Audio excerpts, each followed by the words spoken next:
साल 2010 को हम अलविदा कह चुके हैं। पिछले एक साल में हमने बहुत कुछ खोया तो बहुत कुछ पाया भी। NDTV Indian of the year जश्न है कामयाबी का, नई बुलंदियों का। और आज हम पहुंचे हैं मुंबई, तो इससे अच्छा मौका और क्या हो सकता है कि हम मनोरंजन जगत के अचीवर्स पर चर्चा करें। पिछले एक साल में वो कौन सी पर्सनालिटीज़ थीं जिन्होंने अपने लिए नए मुकाम हासिल किए।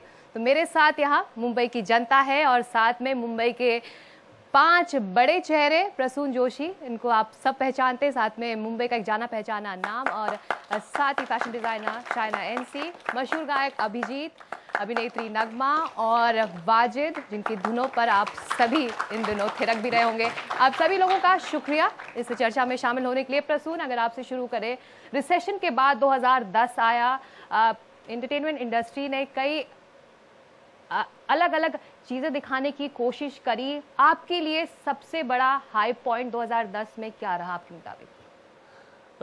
देखिए, एक बहुत महत्वपूर्ण चीज़ जो हो रही है, चाहे वो एंटरटेनमेंट में ले या ओवरऑल दुनिया में देखें, तो आप किसी एक शख्स को आज सिंगल आउट नहीं कर सकते, क्योंकि लोग पहले ऐसा होता था कि बहुत कम चॉइसेस होती थी, बहुत कम अभिव्यक्तियाँ होती थी। आज ऐसे हम दौर से गुजर रहे हैं which I call the time of minuscule. छोटे का वक्त है, छोटी छोटी चीज़ें, छोटे छोटे सपने, छोटे छोटे आइडियाज़, उनका वक्त है। आप अपने एक कोई भी चीज़, कोई भी सुर लेके, कोई भी एक नीश लेकर के उसके ऊपर काम कर सकते हैं, क्योंकि जिस तरह से डिस्ट्रीब्यूशन फॉर्मेट आज अवेलेबल है, जो फिल्मों के थ्रू, होम वीडियोज़ के थ्रू, इंटरनेट के थ्रू, आप एक छोटा सा प्रोजेक्ट सोच सकते हैं, उसमें एक्सीलेंस आप उसमें अर्जित कर सकते हैं और लोगों तक वो अपनी बात पहुंचा सकते हैं और उस तरह के लोगों से मिल सकते हैं जो हम ख्याल हों आपके। तो मुझे लगता है बड़ा मुश्किल हो जाएगा ऐसे दौर में कि आप किसी से पूछें कि सबसे अच्छा एंटरटेनमेंट क्या था, क्योंकि हम ये जो एक जर्नलाइज करने का जो था वक्त, वो निकल चुका है और नीश का वक्त आ गया है। छोटे छोटे अरमानों का, छोटे छोटे सपनों का और छोटे छोटे आइडियाज़ का और उनको मुखरित होने का वो वक्त आ चुका है। छोटी छोटी फिल्में भी इस दौरान काफ़ी पॉपुलर भी हुई। शायद आपकी पसंदीदा जो शख्सियत एंटरटेनमेंट इंडस्ट्री में कौन सी रही 2010? मुझे लगता है कि बहुत सारे ऑफबीट फिल्म्स हैं। पीपली लाइफ को क्यों ना लो, और मीडिया को जिस ढंग से उसने हाईलाइट किया है, nobody killed Jessica, offbeat films like Ishqiya, उड़ान, लो बजट फिल्म्स जिन्होंने एक सोशल मैसेज भी टारगेट किया है ऑडियंस की तरफ, लेकिन बोरिंग, सर्मनाइजिंग नहीं था, जहां एंटरटेनमेंट द्वारा भी रियलिटी भी आप देख रहे हैं। जिस अंदाज से छोटे छोटे फिल्म मेकर्स ने नए नए थॉट प्रोसेस द्वारा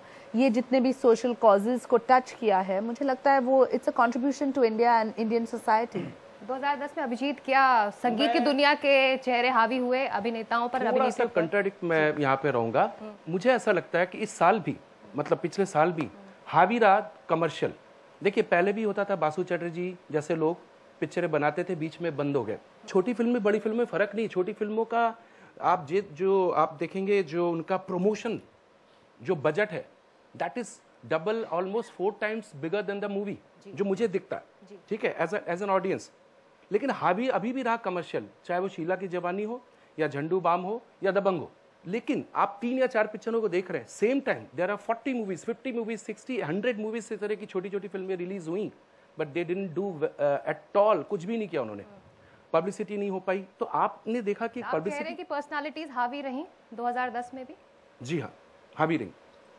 लेकिन 2010 में अगर आप देखेंगे तो मुझे अगर फिल्मों के अलावा अगर कैरेक्टर, तो एक बहुत अच्छा हुआ कि एक नया, फिर से एक नया पेयर आपको मिला, एक नए चेहरे को देखने को मिला, एक नया हीरो देखने को मिला, क्योंकि वो एंटरटेनमेंट का अगर हिसाब से बैंड बाजा, तो मतलब मेरे जैसे आदमी को, जो मैं फिल्में नहीं देखता फिर भी घर पे मंगा के मैं देखूंगा, और देखा मैंने आधा जितना भी देखने, मुझे बड़ा अच्छा लगा। तो again it's a commercial movie. देखा अगर आपको अच्छा लगा जी, अगर अच्छा लगा आपको, तो आपने आधा क्यों देखा? नहीं, मतलब अच्छा लगा, नींद आ गई, सो गया।